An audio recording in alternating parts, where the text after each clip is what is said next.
Bienvenidos. En este video vamos a hablar de las teorías de la atribución causal. Estamos en la unidad 2 que se llama Cognición Social y las teorías de la atribución causal son una parte muy importante que se estudia dentro de esta línea de la psicología social. Entonces, quiero ponerlos en la siguiente situación. Imagínense que ustedes no son de Santiago, sino que son de región, por ejemplo, de la octava región, y se vienen a Santiago a estudiar.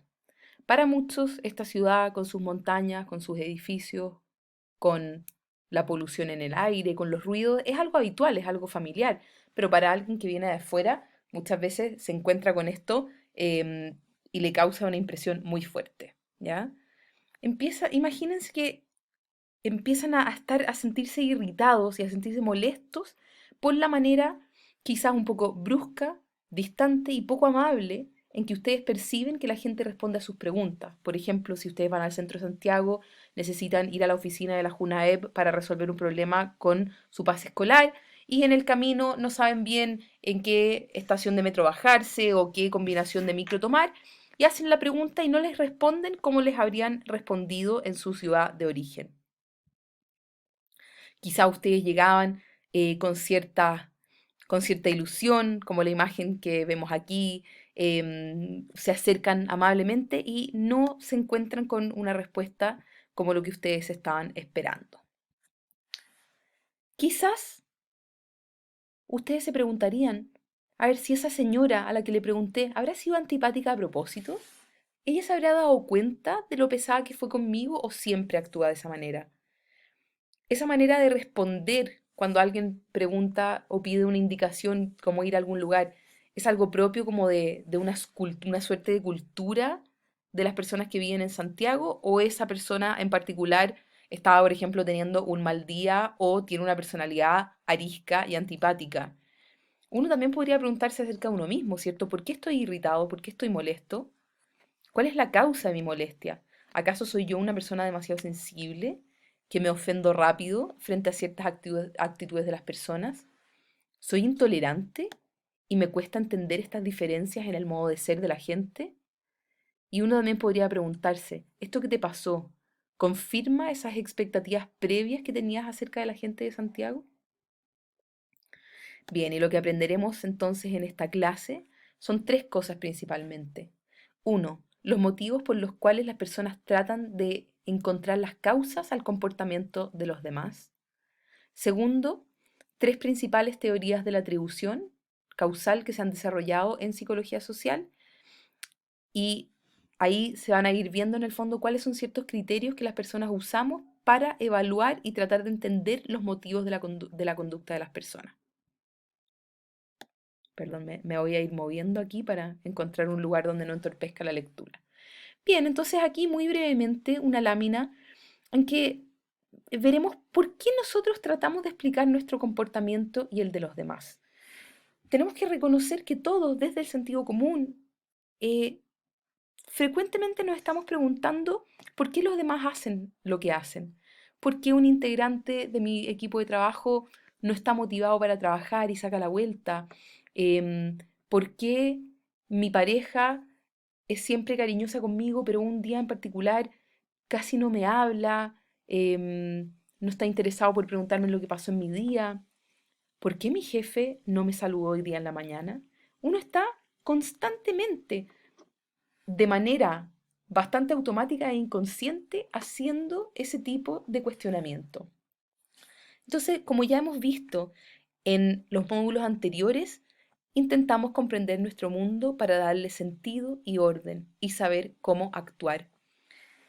Nos sentimos incómodos e inseguros cuando no comprendemos nuestro mundo social y cuando no comprendemos el actuar de la gente.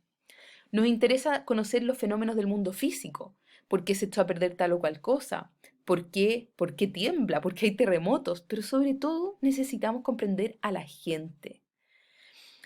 Nos gusta saber a qué atenernos. Buscamos en el fondo poder predecir con más o menos precisión cómo van a actuar los demás. Y así también poder tomar decisiones respecto de cómo actúo y también incluso poder influir en ellos. Aquí dos ideas muy importantes que han desarrollado también algunos psicólogos sociales es que las personas tenemos también la sensación de que nuestra propia conducta es guiada por intenciones y propósitos. Entonces uno tendería a decir, a ver, si yo actúo guiado por intenciones, por motivaciones conscientes, ¿por qué los otros no habrían de hacerlo? En el fondo, como yo tengo la sensación de que mi conducta no es caótica y azarosa, sino que tiene una cierta guía, una cierta dirección, una cierta finalidad, infiero en que los demás también actúan de la misma manera. El poder explicar y encontrar las causas del comportamiento de los demás está al servicio de poder predecir y controlar nuestro entorno. Y por supuesto, en esa línea, vamos a preferir explicaciones que sean más estables y duraderas. No, no me basta poder explicar solo una situación de por qué la persona actuó como actuó, sino que yo quiero ciertas explicaciones que me sirvan para una variedad de experiencias con esa misma persona. Y por eso se ha visto que hay una tendencia a preferir las explicaciones que atribuyen el comportamiento a variables de personalidad, a rasgos de personalidad, a disposiciones internas por sobre las variables de la situación. Porque como las situaciones cambian momento a momento, si yo solamente explico el comportamiento de la persona en función del contexto y de la situación, esa explicación me sirve una vez. Por eso se ha visto esta tendencia a atribuir la conducta a disposiciones internas, que sirven como explicaciones de corte más estable y duradero.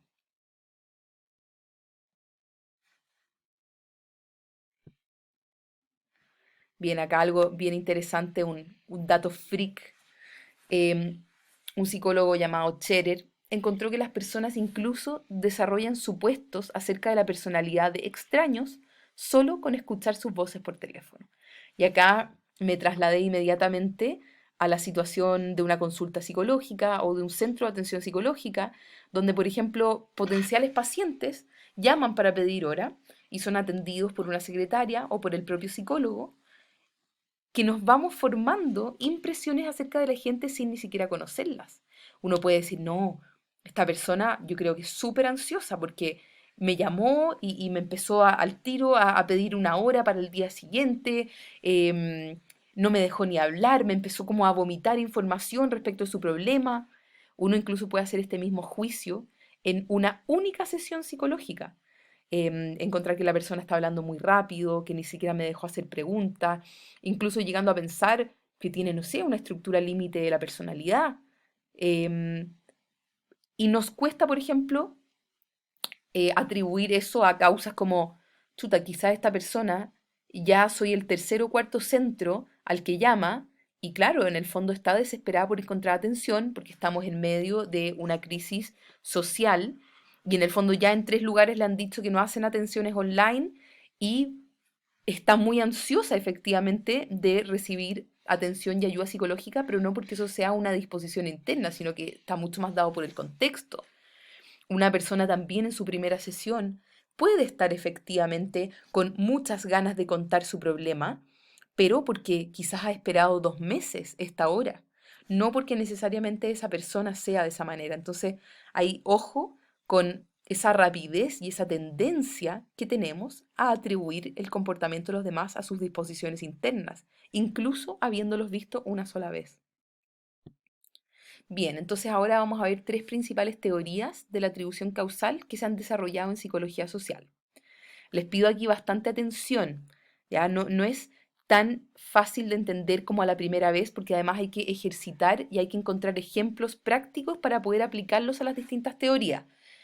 Entonces, vamos viendo, ojalá tengan su cuaderno al lado, puedan ir tomando apuntes y por supuesto que también pueden ir a la carpeta del curso donde en la unidad 2 está el texto de apoyo, el que es el capítulo del libro donde se habla de las teorías de la atribución causal. Primero entonces, el modelo de la covariación de Kelly. Covariar, cosas que varían juntas. No quiero que se mareen mucho con el título porque es mucho más fácil verlo en los ejemplos.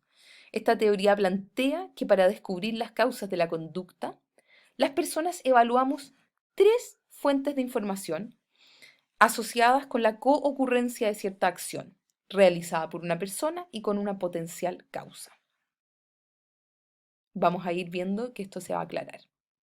Entonces, imaginémonos una situación bien bastante banal. Imagínense que Tomás, que es nuestra persona, ve una rutina de Stefan Kramer, que sería la potencial causa de la risa, ve la rutina, por ejemplo, la que hizo para esta Teletón 2020 y se ríe a carcajadas sin parar. Entonces, la pregunta es, ¿por qué Tomás se ríe? ¿Cuál es la causa de la risa de Tomás? Por eso estamos hablando de la atribución causal. Entonces, la primera dimensión que las personas van a evaluar se llama consistencia. Y la pregunta es, Tomás, ¿siempre se ríe con Stefan Kramer o se ríe solamente a veces, con algunas rutinas de Stefan Kramer o incluso solamente con esta? Entonces, cuando hay una alta consistencia, uno podría decir que Tomás siempre se ríe con Stefan Kramer. Se rió con Stefan Kramer en el Festival de Viña del 2018, se rió con la rutina de la Teletón 2020, que fue hecha, entre comillas, en Zoom. Se ríe también con la película de Stefan Kramer cada vez que la ve. ¿Ya? Vamos al siguiente punto. La distintividad. Esto quiere decir, esta acción que estamos analizando, ¿se parece a otros momentos o es como algo muy distintivo y muy diferente? Entonces la pregunta sería, ¿Tomás se ríe solo con Stefan Kramer o se ríe con todos los o con todos los humoristas? ¿Se ríe con Felipe Abello, se ríe con el Coco Legrand, se ríe con la Natalia Valdebenito, se ríe con, no sé, el Quique Morandé, se ríe con el Flaco, se ríe con el Malo, se ríe con Yerko Puchento? Entonces, si vemos que Tomás solo se ríe con Stefan Kramer, habría una alta distintividad. En cambio, si se ríe con todos los humoristas, con cualquier humorista e incluso con mi abuelo con sus chistes fomes, eso es una baja distintividad. Y vamos al tercer punto, que se llama consenso. ¿Todo el mundo se ríe con Stefan Kramer? ¿O solamente Tomás se ríe con Stefan Kramer? ¿O solamente muy poquitos se ríen con Stefan Kramer? Bien, entonces, las personas, de alguna manera, obviamente a través de un procesamiento bastante rápido y no demasiado controlado, evaluamos estas tres dimensiones. Entonces, uno podría ver, si Tomás siempre se ríe con Stefan Kramer en cualquiera de las rutinas que esté haciendo, pero además no se ríe con cualquier humorista, sino que solo se ríe con Stefan Kramer y todo el mundo se ríe con Stefan Kramer, uno podría decir que en realidad la causa de la risa es Stefan Kramer, porque es un humorista genial. Sin embargo, si Tomás no siempre se ríe con Stefan Kramer, pero esta vez se está riendo a carcajadas con Stefan Kramer. Además que en realidad se ríe con todos los humoristas por igual.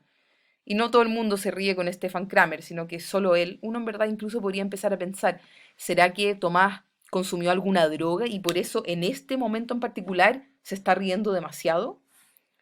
En cambio, si Tomás se ríe siempre con Stefan Kramer, pero se ríe con todos los humoristas y además nadie se ríe tanto como él y Tomás se ríe con todo el mundo, claro, uno empieza a pensar que es una disposición interna de Tomás. O sea, tú le puedes poner a alguien haciendo un chiste realmente fome, un pollito levantó una pata, levantó la otra y se cayó, y Tomás igual va a estar de carcajadas en el suelo.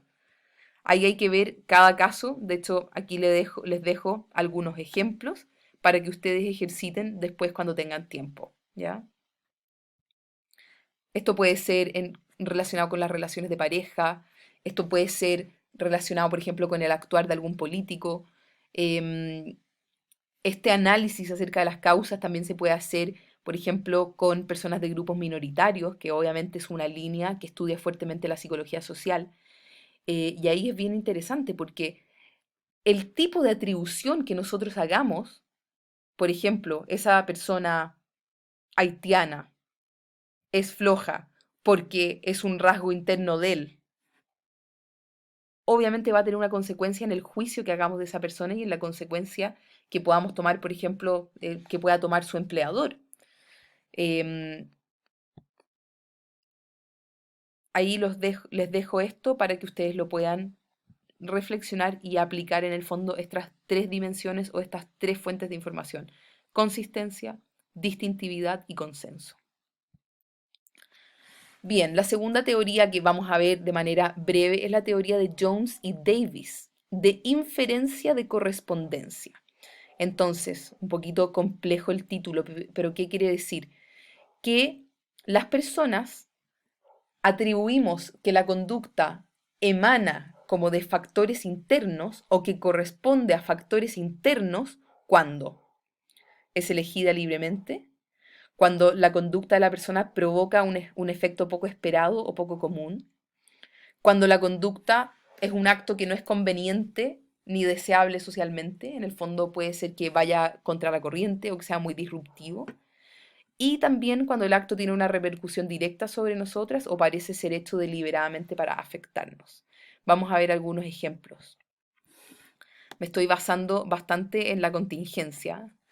Em, Estoy viendo aquí este reportaje que salió en el diario El Mercurio, donde Isquia Siches, que es la presidenta del Colegio Médico, también una persona que se asocia bastante a la izquierda política, porque ella en su juventud fue militante de las Juventudes Comunistas, dice: marchas de 1 millón de personas son un festín para un virus. Lo que más se necesita es obediencia civil.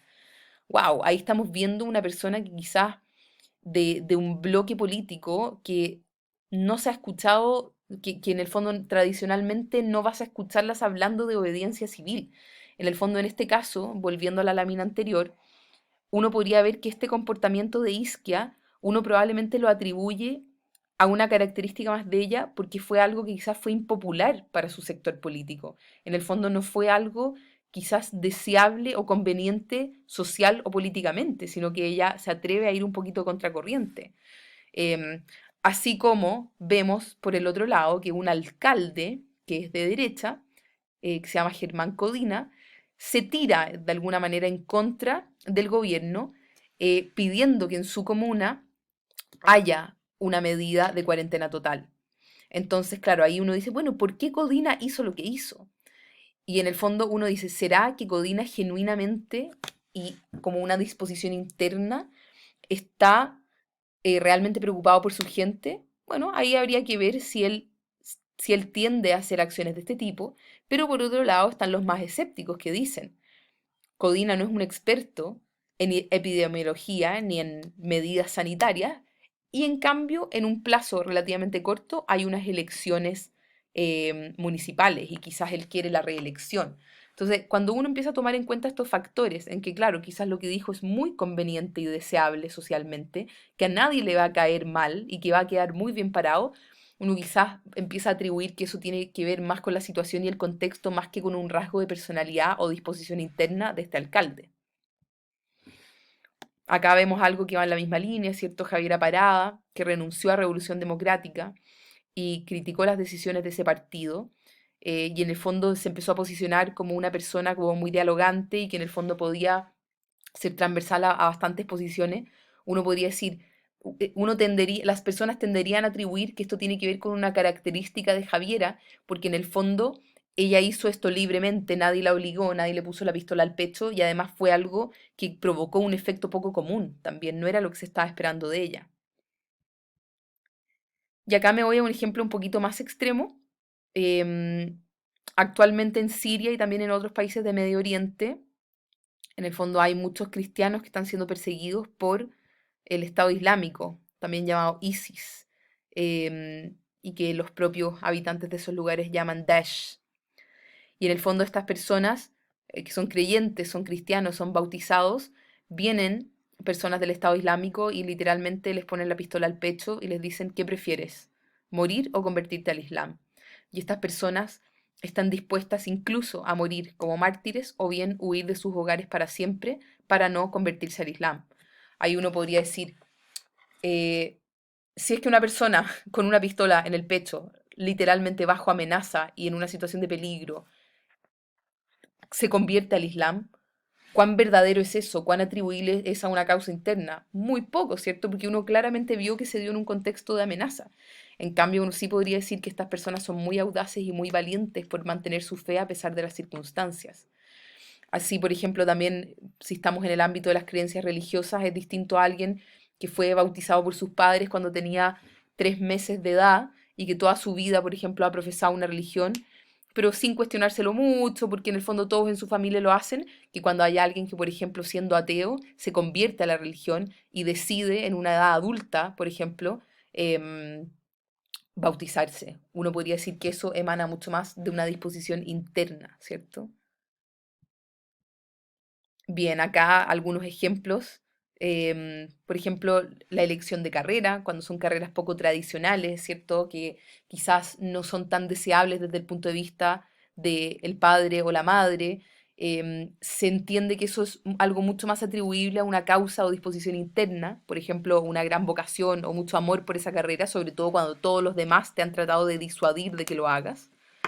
Y aquí recuerdo una anécdota, cuando yo estaba en la universidad tenía un compañero, le decían el Mursi, y el Mursi, pucha, había ido re poco a clase, pero estudiaba por su cuenta, chamullaba un poco, entonces en el último momento se acerca al profesor y le dice, profesor, tengo un 4 pero no merezco pasar, usted repruébeme. Claro, esto sí que es algo que es muy elegido libremente y que provoca un efecto poco común, y ahí uno podría decir, bueno, el Mursi tenía gran amor al conocimiento y quería repetir ese ramo, que era teoría humanista, para poder disfrutarlo y hacerlo bien, ¿cierto? Algunos años después nos reveló que en realidad estaba como tratando de hacer como un juego psicológico con el profesor y que el profesor obviamente lo pasara, pero terminó saliéndole el tiro por la culata. Bien, aquí vamos ya con la tercera teoría, que es la teoría de la atribución de Weiner. Em, Weiner estudió cómo atribuimos las causas a nuestros éxitos o fracasos. Ya esto en el fondo es una aplicación de las teorías de la atribución causal, pero específicamente a los éxitos y fracasos que tenemos. Entonces, el autor propone que nosotros consideramos tres dimensiones o nos hacemos tres preguntas acerca de por qué nos pasan, no, o por qué nos pasaron las cosas o cómo hicimos nosotros que esas cosas pasaran. El locus. El desempeño es causado por el actor, por mí, es un locus interno o el locus es externo y se debe a la situación. La causa es estable o inestable. ¿Es algo que ocurre siempre y de modo habitual o es algo que en el fondo ocurrió una vez y que puede no ocurrir nunca más? Y por último, la tercera dimensión es el control o controlabilidad. ¿En qué medida mi desempeño futuro en ese mismo tipo de tarea está bajo mi control? ¿Tengo total control respecto de que eso pase o que no pase o no tengo ningún control? Y ahí en el fondo está esta tablita que quiero que la miren bien, donde en el fondo tenemos las causas internas que pueden ser estables y controlables o estables e incontrolables. Las causas internas pueden ser inestables y controlables o inestables e incontrolables. Bueno, y así ustedes tienen que ir encontrando la correspondencia de estas tres dimensiones. Entonces, por dar algunos tipos de ejemplos, por ejemplo, cuando yo tengo un mal rendimiento académico, me va muy mal en matemáticas, yo puedo decirme distintos tipos de cosas a mí mismo respecto de por qué me va mal en matemáticas. Y yo puedo creer que, por ejemplo, mi mal rendimiento en matemáticas se debe a una causa interna, pero estable e incontrolable, mi capacidad. Es que en verdad soy nulo para las matemáticas no van conmigo y yo y las matemáticas nunca seremos amigos, pero también otro tipo de joven podría atribuirlo a una causa interna, estable, pero controlable. Por ejemplo, en verdad no me he esforzado nada, no me he esforzado nada en todo este año. En este caso, en el ejemplo que estoy dando, sería la falta de esfuerzo habitual, ¿cierto? Pero también uno podría decir que le fue mal en una sola prueba y en el fondo atribuir, ¿sabéis que en verdad el día anterior terminé con mi polola, entonces no estudié nada? Y en el fondo es una causa interna, tiene que ver con cuánto estudio o no estudio, pero es inestable y controlable. En el fondo, para la próxima vez, la persona percibe que probablemente no va a volver a terminar con su pareja antes de una prueba. Pero qué interesante, por ejemplo, podríamos pensar desde la psicología en una persona que tenga algún trastorno del ánimo, por ejemplo, una bipolaridad, y en que en el fondo experimenta su estado de ánimo como una causa interna, pero inestable e incontrolable. Em, por ejemplo, puede tener una entrevista de trabajo y le puede haber ido mal en la entrevista de trabajo, pero porque ese día amaneció con un estado de ánimo muy decaído, pero en el fondo sitúa la causa en algo que es incontrolable. Es súper interesante que acá necesito que quede muy claro que no estamos hablando del como verdadero origen de la causa, sino que estamos hablando de a dónde yo atribuyo o dónde yo percibo que estuvo la causa.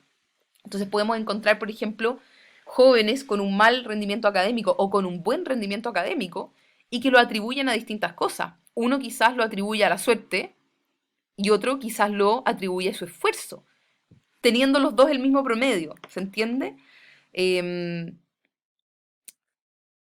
Acá también es interesante que a veces hacemos atribuciones frente a algunas situaciones, pero con el tiempo eso se puede convertir en lo que Weiner ha llamado un estilo atribucional, ¿ya? Que en el fondo la manera en que atribuimos las causas a las cosas se empieza a volver como una constante en nosotros. Acá, como les decía, esta teoría se ha aplicado bastante al ámbito de la educación y quiero que puedan reflexionar en torno a algunas de estas frases. Soy negado para el inglés, a ese alumno le faltan palitos para el puente, siempre ha tenido dedos para el piano, soy pésimo para el deporte, me carga este profe, siempre se tira unas pruebas imposibles. Quiero que después vuelvan a la tabla y puedan aplicarlo a este tipo de frases que son muy, muy comunes en la sala de clases. Bien, entonces hemos visto estas tres principales teorías de la atribución causal que en el fondo tratan de responder y de explicar el por qué atribuimos cierto tipo de explicaciones a la causa, al comportamiento de los demás. Muchas gracias.